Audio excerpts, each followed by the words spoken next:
Hello, hello mga kasari! It's me, Jennifer Mejia, ang tindera ng bayan. Hello mga kasari, kamusta po kayong lahat? Ayan, for today's video, update po muna tayo dito sa ating sari-sari store. Ayan, ito po yung aming mini palengke. Ayan, meron po tayong mga ilang gulay na madalas hinahanap po ng ating mga customer. Ayan, meron po tayong luya, kamatis, repolyo, sayote at patatas. At ito naman po yung mga bagong dating na deliveries. Ayan, meron po tayong king crab na isang box. At tempura din po na isang box. Ayan, dito po kasi sa ahente na pinagkukunan ko, hindi po pwede yung tingi-tingi. Kailangan isang box or isang balot, isang pack na plastic katulad po nito. Itong mga snack food, tsaka cheese ring. Ayan. Meron din naman po ako na pagkukunan na pira-piraso yung patingi-tingi. Pero hindi po sa ahente, sa grocery na po, pero mas mataas po yung puhunan, no? Compare po dito sa ating ahente na per pack, per box is mas mura po talaga. At ayan, meron din po tayong bagong dating na mga pangbata. Ayan, Choco Pan Cups at itong mga dede-dede na candy at cola candy. Ayan, mabenta po ito dito sa ating sari-sari store, lalo na po marami po tayong mga bata na customer. Ayan.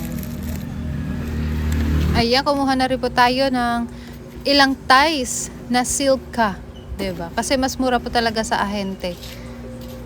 At ayan, ito po yung ating lagayan ng mga chichirya. Dito po natin isa sa lansan, refill yung ating mga chichirya na bagong dating, bagong deliveries. Okay? At ito naman po yung aming kids section. Ayan. Ito pong elite na mga gummies. Ayan, bagong dating lang po ito. At isinabit ko na po agad-agad para mabenta na rin, no? I-display na natin agad yan para mabenta, maging kwarta na agad ulit. At bibili na naman tayo, no? Puhunan ulit. Ganun lang, buhay ng sari-sari store, ikot-ikot lang. Kaya maganda po talaga na kapag meron tayong pampuhunan, ipuhunan natin sa fast moving items, yung alam natin na mabilis talagang mabenta, yung mauubos talaga kasi doon po tayo mas kikita, doon po tayo babawi. Okay, ayan, meron din po tayong cola ice pop, no? Isang pack po nito, bentahan ko po is 33. Kapag matigas naman po is 5 pesos ang isa. Ayan, ito naman yung ating cracker na tigta 30 pesos. Mabenta po ito sa ating mga customer na bumibili po ng alak. Ayan, kapartner po ito mga kasari. At yung ating tang na pang cheeser po nila. Ayan, at ito na lang po natitira sa ating gardenia. At yung iba pa po nating mga deliveries na chichirya, mga bagong dating. Ayan, mamaya lang po isasalansa natin yan, i-display para makita po ng customer at mabenta na agad. Pag nakikita po talaga ng mga customer, talaga naman mabebenta na agad. Tsaka kahit isa lang yung bibili nila, pag nakita nila yung items na yan, madadagdagan yung mabibili nila.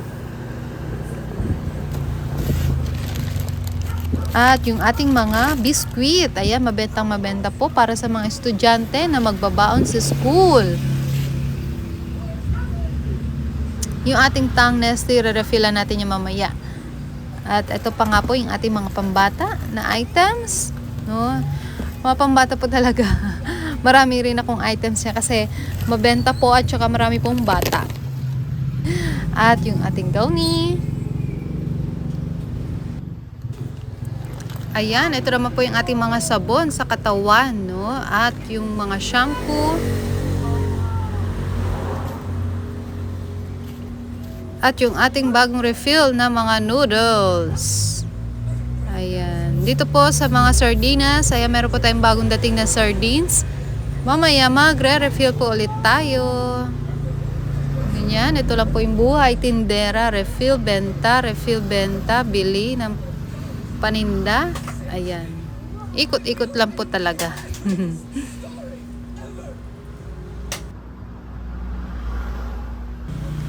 So, ayan. Ito po yung aming update dito sa aming sari-sari store. Thank you for watching. Hanggang sa muli. I hope nagkaroon po kayo ng idea dito sa mga pinakita kong paninda namin. Okay? So, ayan. Hanggang dito na lamang po. Thank you for watching. See you in my next video. Bye-bye. Happy selling. God bless.